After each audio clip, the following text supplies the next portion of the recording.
All right, and welcome back to another exciting episode of PlanetGenX Reacts to Star Trek Strange New Worlds, Episode 7. And what this one called? What's it called? What's the name? Those Old Scientists. Oh, yes. Okay. Yeah. Or POS. A Fanboy's Wet Dream. Because they were just filling it with all kinds of, reference. It was like reference overload, Easter egg overload. It was ridiculous. It was. You could look at it as, oh, that's cool, or, oh, that's annoying, depending on which camp you're in.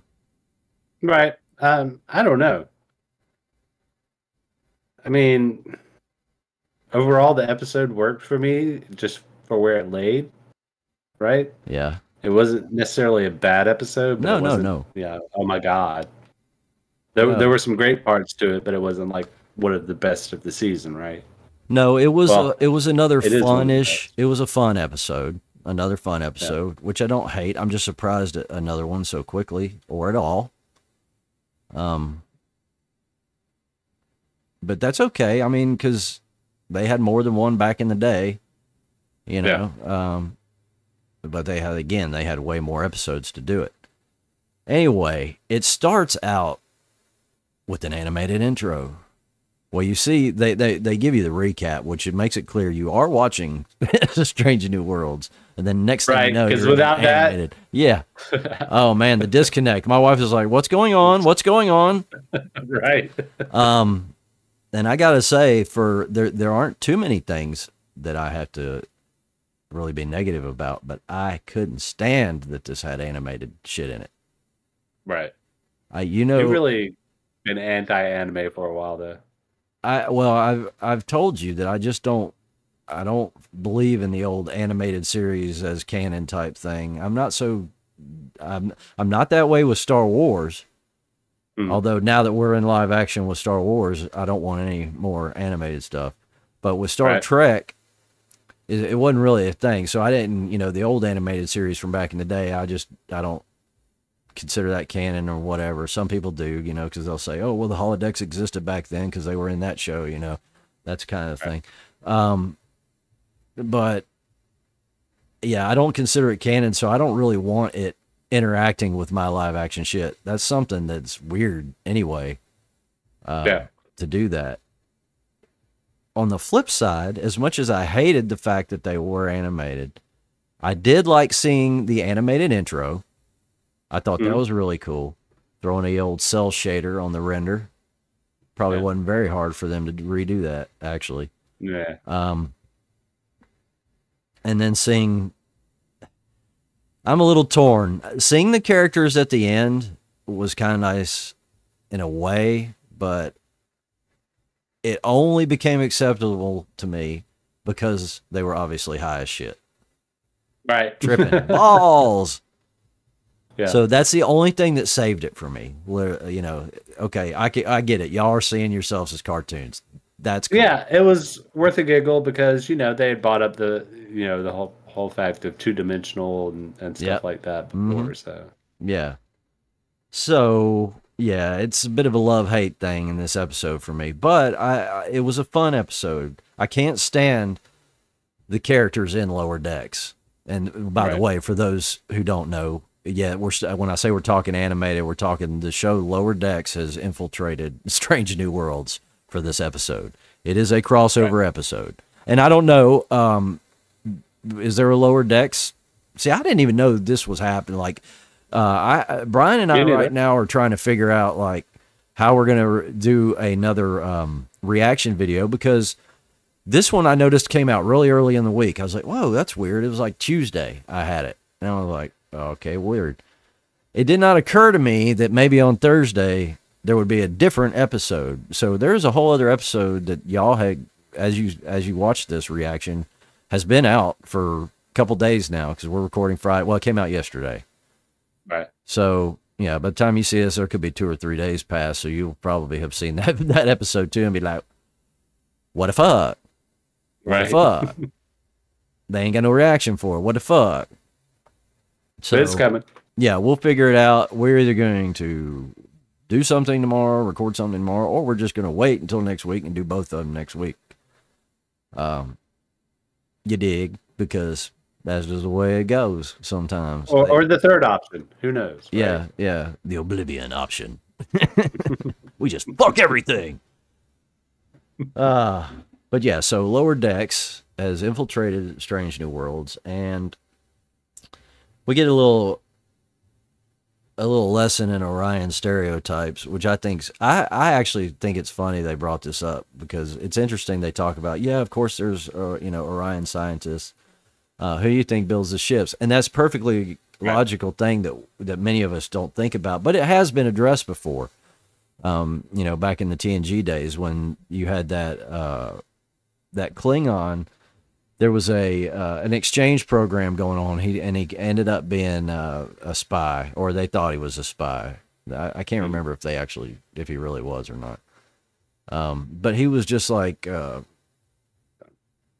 of the warrior class. Let's put it that way. We're so used to just seeing the warrior class that we don't even consider there's other things going on. There's got to be scientists. Yes, they're pumping most of their finances into their military, but they also have to have shit to be able to have some technology and whatever. So I've always thought that was interesting, actually, how easily that's forgotten. And so I like that it's brought up from a different point of view with the Orions. Well, yeah, but I mean, in the end, they're still space pirates, and Yeah, but they're definitely like the Klingons. Not really a scientist, right? Yeah. And that guy that played that Orion dude, I remember him from Bitten.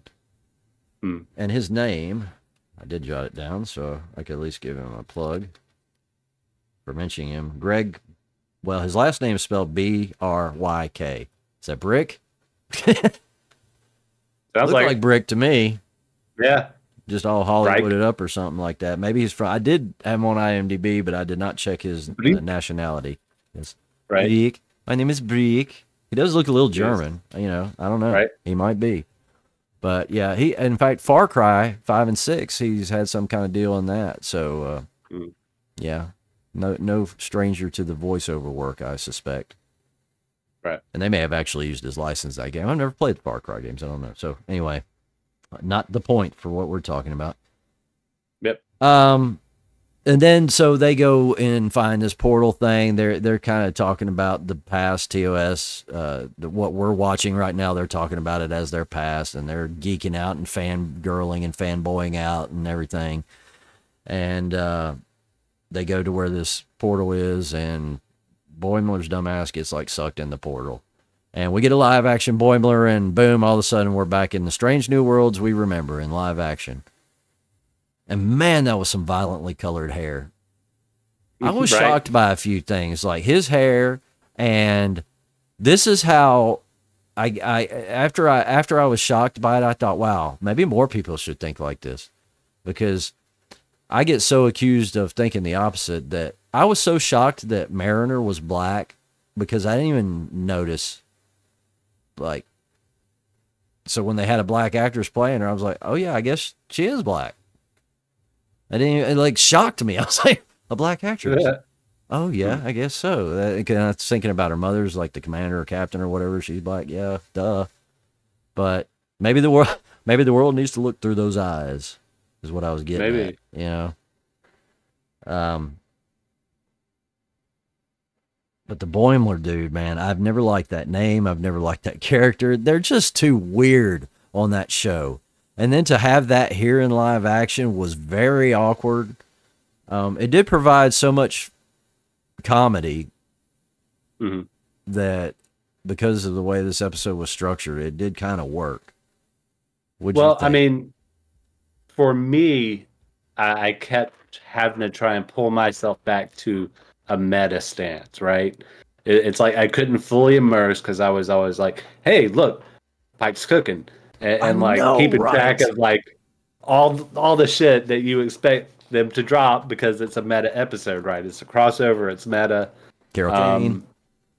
Yeah, so I don't know. It was constantly like watching the show and then be like, I'm not watching the show. I'm trying to figure out like what the story is that they're trying to present, right? Yeah, because there really isn't one. Right. It's like, and I think that's the point, right? yeah. I mean, the story is these kids are like just fucking visiting. They're just curious. Well, Boimler is, I guess. Yeah. And well, then the Orion has a connection. She has that grandmother that's on the science vessel. So there's that. I can't remember the name of it. But yeah, it's really loose. It's barely a story, but they get it. Yeah. Again, there's so much good comedy in there. Like Spock's smile. That smile, right, dude, was wickedly creepy. Yep. Over and over again, he kept using that smile with Boimler, and it was weird, dude. Did it give you like a creepy feel, especially the big one at the beginning, the very first one, the very first one? Yeah, the rest of them were almost like a little too much. It was like it would have been more interesting if he was like if you could tell he was trying to trigger Boimler by doing it, right? Yeah, it was just that first one was so like Shining. Yeah. Like he's just jacking all of a sudden that spirit, whatever that spirit was that got inside him, like got inside Spock there for a second. It was just like you could almost see him wielding an axe, you know, and giving that smile. It's like what the fuck? That was creepy. And the other ones weren't as creepy as so much. Now it's a joke. Now it's just a running gag. And they weren't as, that one was just a big, really creepy one. These were just kind of like grins more than anything. Yeah. They weren't teethy at all, but it was fucking weird. I guess they're just going, I thought it was poignant because man, they're going through reference city this season. It's like, hey, let's reference this from TNG. Let's reference this from the Menagerie. And specifically Spock smiling, that's what I was thinking. You know, that's all this stuff that we're dealing with Spock is just because of that stupid smile in the Menagerie. So people can't point to that for years and go, look, Spock had blah, blah, blah emotions. He smiled back then. They just didn't know the fucking character was what it really boiled down to. And it was a artistic mistake. Or some might look at it as not as an artistic mistake, but it says we know Leonard Nimoy's portrayal quite after that was much different. Right. Yeah, so they pretty much just made a meal out of that one thing. They've just dedicated so much to that, you know? Yeah, I don't know. I mean, fanboys and canon, right? Bro, and this one was fanboy, just everything. Like, you know, I have a ton of like just little notes. The one thing I got to correct it is on my notes that I already brought up to you earlier. I have been like for the past, well, we're on episode 7 now, at least 6 episodes, I'm sure, calling Nurse Chapel Nurse Rand, or just Rand, period. Rand. And I've known it's Nurse Chapel in my head. I even back in the day, like before this girl even came up, I saw a nurse. I was like, oh, well, there's a Spock love interest here because that's teased way back in the day. And I don't know what it is that I got Yeoman Rand. This girl looks to me like a modern Yeoman Rand, right? So I think my brain was thinking this girl's Yeoman Rand, and somehow Yeoman Rand is now doing medical shit. Right. But here the whole time, the other side of me, or the one part of me is like, I know this is Nurse Chapel. I've probably heard him say it a million times. Yeah, and at some point I just went, wait, I've been saying that all wrong on the podcast. So if any of y'all have commented that, because I haven't looked at comments this week, I've been bad. If there are any, I don't even know. If you didn't catch it, I'm catching it, and I apologize. It is Nurse Chapel.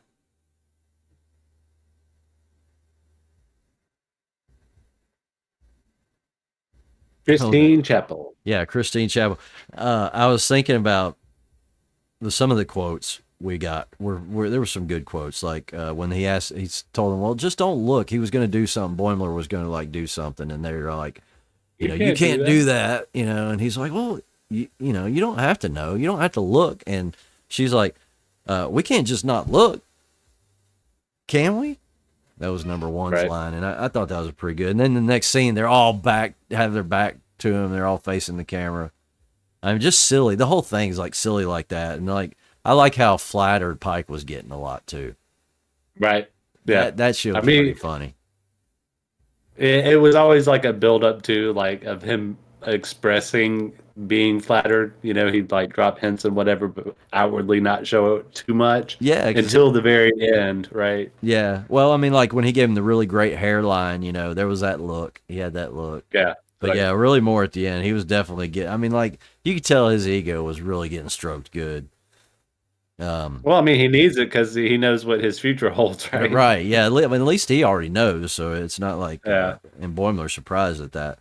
But then, like Pike, another great line was like, I can hear you, right? Because Boimler's over there trying to tell, because he's like, you can't tell me that. So he tries to tell Spock, tell him this is going to have you.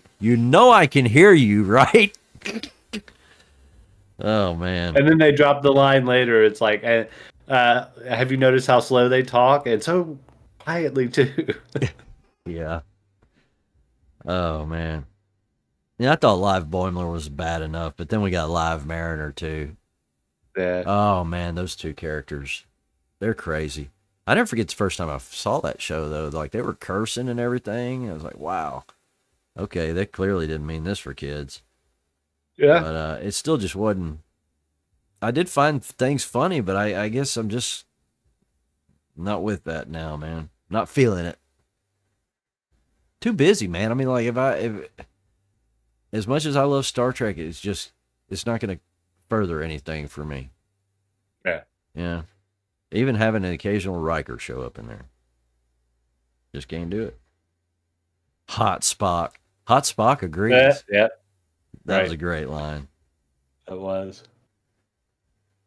Of course, number one being a pinup girl, or her thinking that she was being a pinup girl was very funny. And that was just like kind of a weird thing too, right? Because like it was, the setup was great, right? Because like Mariner told her that he had a poster of her in his whatever she called it, locker or whatever, and his bunk, and his bunk pinned up. Yeah. Are we saying the same thing? Right. And like, but like that's where it fell off, right? Because there was no, like, they should have introduced an interruption, right? Yeah. Something to like pull them apart, but they didn't. And I don't know, it was kind of weird. It just left us all hanging because it just cut away from it. Yeah. And of course they're trying to, they need to, what was the name of that thing, the stuff they needed for the portal to get? The unobtainium? Yeah, the unobtainium. That's it. Let's just call it that. Yeah, I can't remember. It did start with an O, though, I think. Was it an O? I thought it started with an H. No, Heronium. Heronium. Yeah, there you go. And of course, they decide they try and synthesize some. And Spock does the crazy smile again. And he's like, it's 50-50 odds. Do you feel lucky? And then that big smile. That was crazy. Yeah. Like, we're getting like, I don't know, it's like insane Spock. Not even so much. Yeah, but I mean, that makes sense. He's dealing with all kinds of emotions. But I don't know. I think a 50-50 chance is kind of weird, right? Yeah. Well, for Spock. Yeah. Like even in his current state, it's still weird. It is very weird. It's not logical. No, not at all. There was a little drop. Of course, we got Carol Kane again. I mentioned her earlier. She's back. A comedy episode, they had to have her in it. Yeah. But there was a little mention. That girl said, "Holy Q," and I'm like, "Dude!" And see, that's the thing. There was just a ton of those, just little shits like that, where they were just referencing, "Oh, the NX-01," and all kinds of stuff like that. Like that. What would come after the NX, right? Yeah, and that's why I kept saying like the alternative title would just be a fanboy's wet dream, because anybody that loves stuff like that would just be like creaming in their pants over it. So they mentioned something about, don't mention his name because he might come around and somebody else says, he's got a little Trelane issue. going on at the moment. And see, that's a reference to the old series and what they think were the early Q or the original Q was that episode with Trelane in it. But he had like a computer and everything supposedly in that episode that helped do his power. So I don't know what's going on. I don't know if that was really true, but yeah, a lot of people liken him to the original Q, and they'll even go so far as to just say, yeah, he's the original Q. But then you got the other camps that just say he's not. Of course, you mentioned it earlier. Pike cooking again, man. We get to the end of the episode. There's that motherfucker is cooking again. Hey, Brian, does Pike like to cook? I don't know. We could review a couple episodes and find out. I think we need to, because I'm wondering. I'm just guessing, and you know how I am about like just looking at somebody. I can just look at them, right? I can just look right at them, and I can say, I see what they're doing. Yeah, you do it. You like this. You really like this, don't you? So I looked at Pike. I said, Pike, you like to cook, man. You like to cook, don't you? He said, shut your mouth. How did you do that? I said, I'm fucking psychic, man. I can do that shit. I can look at you. I think he likes to cook. I'm just saying. I believe so. Just saying. And yeah, he was very flattered there at the end. I can't read my notes. Yeah, I kind of thought it was weird that they gave I always draw a blank on her name, the other time traveler, the security officer. Luan, yeah, Luan, something like that. Yeah, right. I don't know. I kind of wanted to see more interaction with her and Boimler than we got. Yeah, yeah, she's just pretty much playing her security role there. It's like she started out as his guide to time travel, and that was it. Now she's full on security. You know, the next time we see her, she's pointing a phaser at both of them, trying to get away in a shuttle. Right. Oh no! Don't leave me, boy. Your screen. Are actually trying to. There it goes. Not just trying to, but successfully sending a communique.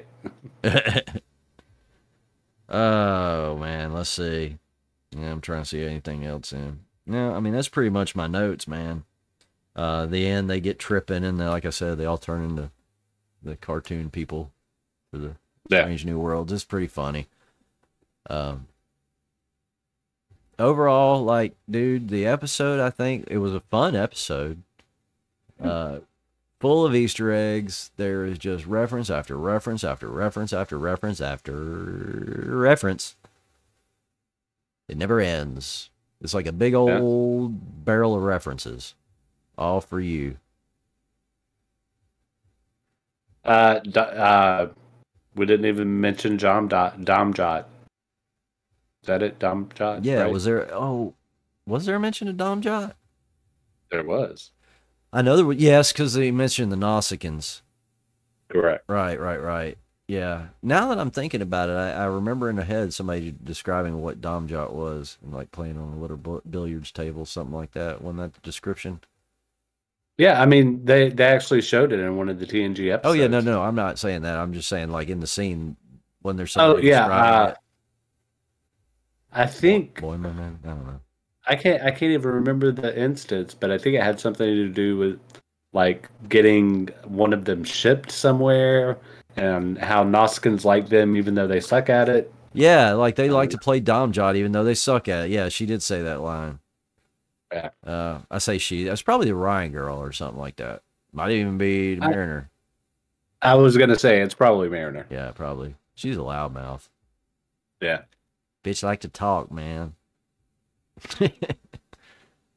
Overall, yeah, I'd agree. It's a good episode. It's better than the two we don't like, right? Yeah. Oh yes, very much so. So if I have to pull out our old star rating for this one, I would give this one a 4. 4 out of 5. Yep. Wasn't bad. It wasn't bad. It was just a fun episode. It didn't really further anything. I'd give it 4. I'd go for that. Yeah.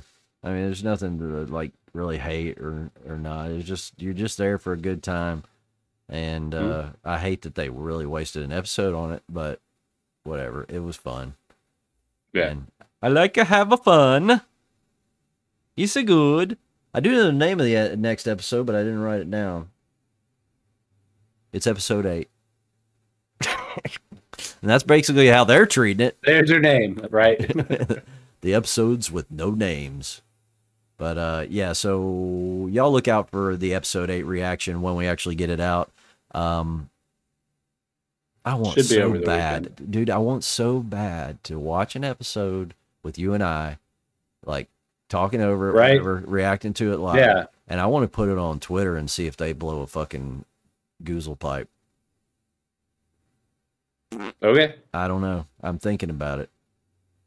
Thinking really hard because, man, it would just be so cool to be able to do that. Like, if it was on a private Discord thing, like, if we could get everybody to just come here, it would be awesome. We could do it here. Right. Yeah. But you got to have people here to do that. And nobody knows really about our Discord. Yep. It's out there. Not well, but it's out there. I just started putting it out there. But I it's in the notes of artwork that I put up. So you really have to dig for it. If you're looking to find out, where can I see more of this guy? Maybe you'll find it. I don't know. But anyway, good episode. We'll see you guys soon. As always, be excellent to each other. And we'll see you on the flip side, guy. All right? Peace. Adios.